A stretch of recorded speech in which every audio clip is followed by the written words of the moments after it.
going into this weekend? Huge opportunity. The winner of this game has basically the driver's seat in the conference. We never want to leave anything up to chance. So we definitely want to win this game. We don't want to be in that situation where this team has to lose and this team has to lose for us to get in there. We want to control our own destiny. So coming out with a win this weekend is going to be huge for us. So many young players on this defense. This is really a lot of you first big road game. How do you stay grounded and focus on the task? Just controlling our emotions. I like to think of it as in boxing or a UFC fight. Those guys know they're going to get hit, and they just got to control their emotions. The best ones know how to weather the storm and come up with and execute their plan to win. So, that's what we're doing this week. I guess it goes without saying, from a defensive standpoint, this is the biggest challenge from a rushing team that you'll probably have for quite some time and have had to this point. Can you talk about what Florida State does with their blocking assignments and also with Thompson as running back? Just trying to stretch our defense out, try to get to the edge or find running seams in our defense, things like that. We got a nice plan that Coach B is putting together. I won't disclose those details, but we're gonna give them a run for their money. You can quote me on that. We're gonna stop them and come out there with a win. Do y'all think you've shown improvement each week, especially with with what you guys up front are necessarily doing, filling in the gaps and those kind of things? Oh yes, sir. Coach Brooks, first thing he told me on Sunday was we got better, at that.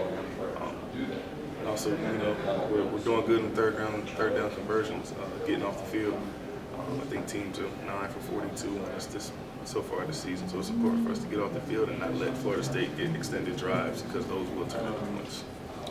Talking about the hype and the emotion of this game, Miguel Chavis said a couple of years ago that emotion may last for a drive or something after that, but really the first time you get hit really good, then it just turns into football. Exactly. There's a lot of media implications on this game, and the game day is there, and they're not going to pick us to win at all. So, but the beautiful thing about football is you still have to put your hand in the ground when it's all said and done. They have to drive down the field and score on us, and we have to drive down the field and score on them in order to win the game. The person who scores the most points is going to win the game. So, we don't get too caught up in all that hype and things like that because we still got to play ball. And I know they're not going to underestimate us, although everybody else is. I don't think they're over there underestimating what we can do.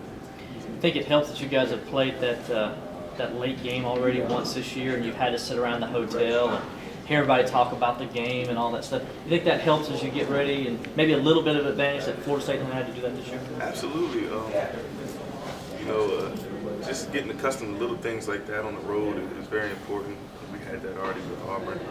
Knowing how to manage your time, get your sleep in, know when to eat, things like that will definitely help us out. How to manage our emotions throughout that time, things like that. I tend to not even look at that TV, not look at the other games because it'll just get me antsy for this game. So I just take a nap and get ready for games and things like that. So it'll definitely help us out a little bit.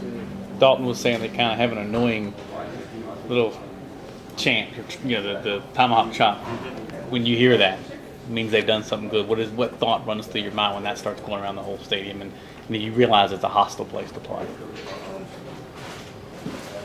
I don't know. I haven't really been in that environment yet. This is my first trip going down there, so I don't know what's really going to be like. I heard it's hostile, but it goes back to what I was saying earlier. We just got to control our emotions. We know that they're probably going to score, and that's okay. We just have to hold them and contain them, and probably not going to shut them out. It's the top 14 in the country, and just controlling our emotions and getting back and putting our hand back in the ground for the next play. If something does come happen. Do you think being naive to something like that, like you just said you've never been there before, kind of naive to it, that kind of can help you in a way also? Nah, like I said before, it's just football. Same as in high school or Little League, you still got to put your hand in the ground and play. I remember playing in Little League championship games and thinking that was the biggest thing in the world and being nervous, and then after the first play, it just turns into football. And I suspect the same thing will happen Saturday.